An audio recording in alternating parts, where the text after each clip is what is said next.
Hai, aku hari ini mau cerita tentang pengalaman aku. Alhamdulillah lolos SBMPTN Fakultas Kedokteran Unpad tahun 2020. Jadi aku pengen cerita dari awal banget. Pas aku awal kelas 12 itu aku ikut bimbel. Aku ikut bimbel itu karena sebenarnya pas kelas 12 itu aku pengen, aku ngerasa kayak dipaksa belajar gitu. Jadinya aku ikut bimbel. Dan memang kayaknya bimbel itu tuh banyak banget ngasih soal-soal, jadinya aku pengen ikut bimbel itu.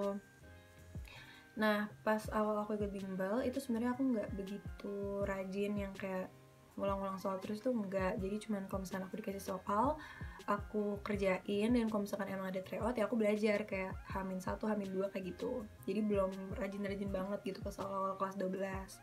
Nah, terus aku itu mulai rajinnya pas bulan November tuh, kayak di bimbel aku tryoutnya udah mulai sering gitu.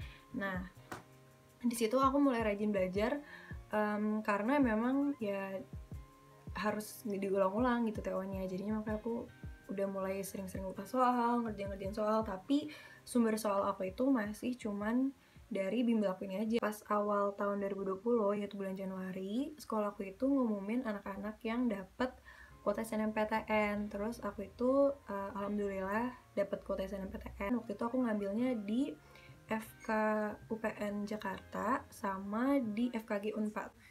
Sebenarnya itu kayak nggak terlalu pede bakal dapat, karena emang ranking aku nggak terlalu tinggi juga, dan nilai aku kayaknya agak susah gitu ya untuk masuk fakultas kedokteran lewat SNMPTN.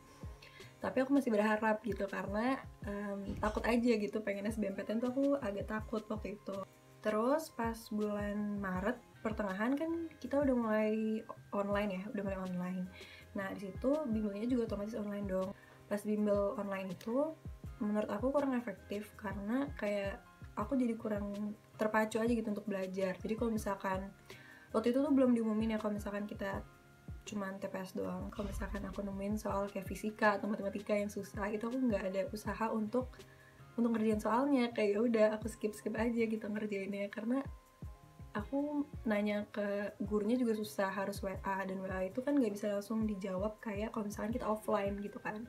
Jadi aku agak malas waktu itu pas bimbel online awal-awal pas bulan Maret. Nah, habis itu pas pengumuman April awal kalau nggak salah SNMPTN-nya, itu aku nggak keterima SNMPTN. Dan itu aku sedih, aku nangis kayak beberapa jam gitu deh. Pokoknya kan pengumumannya kalau nggak salah siang ya, terus aku nangis sampai kayak maghrib gitu.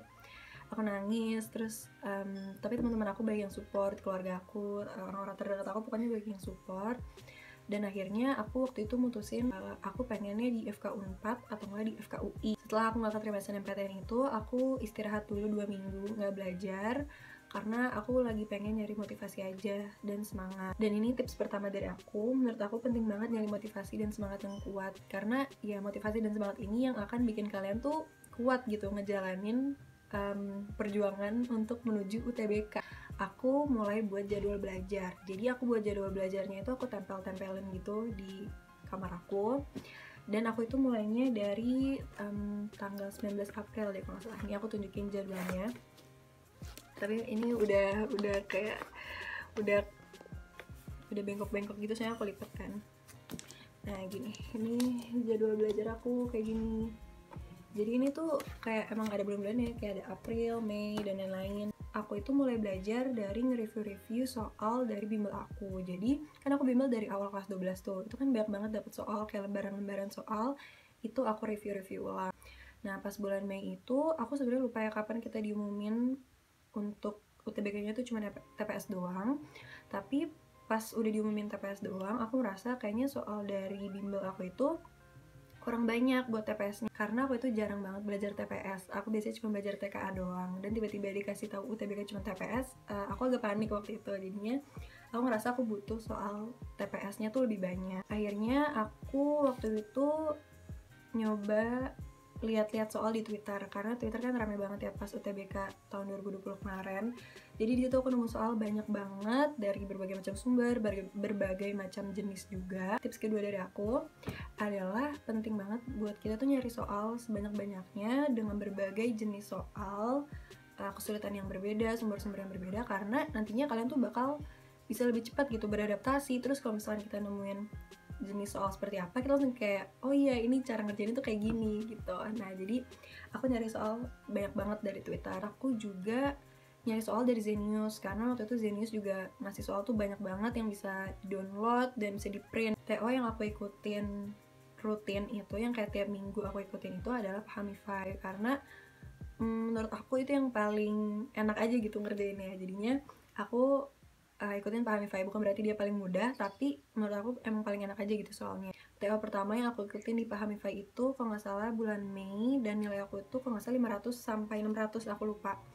Nah itu aku ikutin rutin, pokoknya aku setiap kali ada TO Pahamify aku ikutin rutin, dan nilai aku tuh nggak naik signifikan sampai bulan Juni. Sebenarnya mohon maaf ya kalau misalkan cahayanya tuh kayak kemana-mana gitu, karena aku pakai cahaya matahari. Sampai sebulan aku sebelum UTBK, aku itu agak panik karena nilai TO aku itu segitu-segitu aja, yaitu pokoknya 500 sampai 600 atau paling tinggi itu 700. Nah di sini aku mikir kan apa yang salah sama cara belajar aku, karena aku merasa aku udah review soal, aku udah ngerjain soal banyak, tapi kenapa nggak naik-naik gitu kan. Nah akhirnya aku nyoba cara belajar lain, yaitu biasanya kalau misalkan aku habis ngerjain TO, aku cuma ngeliat doang nih yang salah mana, yang bener yang mana. Nah aku ubah dengan aku ngeliat pembahasannya juga, jadi aku nyari tahu kenapa itu bisa salah dan kenapa itu benar kayak gitu. Dan aku juga nemu twitternya Kak Fauzan, dia yang kayak bahas soal PBM sama PPU.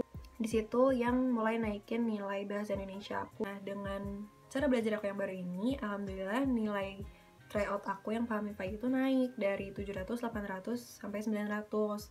Untuk pembahasannya sendiri biasanya aku nyatet, aku buat rangkuman tuh kayak di buku gini gitu nih, kayak gini, ini di buku aku kayak gini. Pokoknya selama aku belajar UTBK, aku nyatetnya tuh di sini pas aku udah mulai cari pembahasan. Nah kalau ini tuh buku catatan aku yang isinya pembahasan, jadi itu ada Pahamify. Pokoknya isinya pembahasan 2 minggu sebelum UTBK itu nilai aku naik banget. Jadi tryout-nya itu 1000 lebih kalau nggak salah, aku lupa, pokoknya 1000-an gitu. Nah di situ aku seneng banget kan, karena aku lihat di peringkatnya aku itu juga masuk ke kuota untuk FK Unpad sama FK UPN. Nah tapi seminggu sebelum aku UTBK itu nilai aku turun. Di situ aku agak panik, tapi aku baca di postingan orang gitu, aku lupa di Instagram atau di Twitter, itu pokoknya bilang kalau misalkan nilai tryout kalian itu turun mendekati UTBK, itu nggak usah panik, karena sebenarnya bukan karena kalian gak bisa ngerjainnya, tapi karena kalian tuh cuma tegang dan deg-degan aja mikirin UTBK-nya.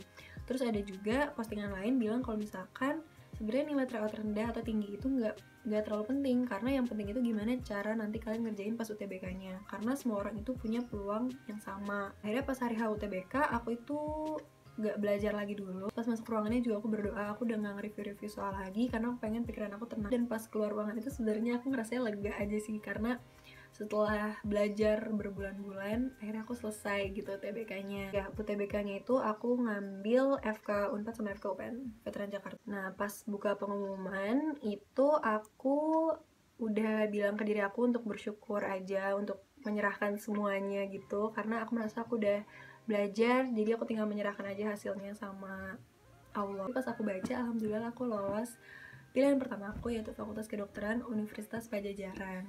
Sebenarnya sampai sekarang aku kuliah 4 bulan atau 5 bulan, aku juga masih kadang-kadang gak percaya aku bisa kuliah di FK Unpad. Tapi alhamdulillah banget aku bisa keterima di tempat yang aku cita-citakan. Yang pertama tadi tuh menurut aku penting adalah cari motivasi yang kuat, biar kalian tuh sanggup dan gak gampang menyerah gitu pas menjalankan perjuangan kalian gitu, belajar kalian menuju UTBK 2021. Yang kedua adalah buat jadwal belajar, jadi kayak biar lebih terstruktur aja gitu belajarnya, dan biar gak buang-buang waktu. Tuh ini April, terus kayak ada TO-TO gitu-gitu.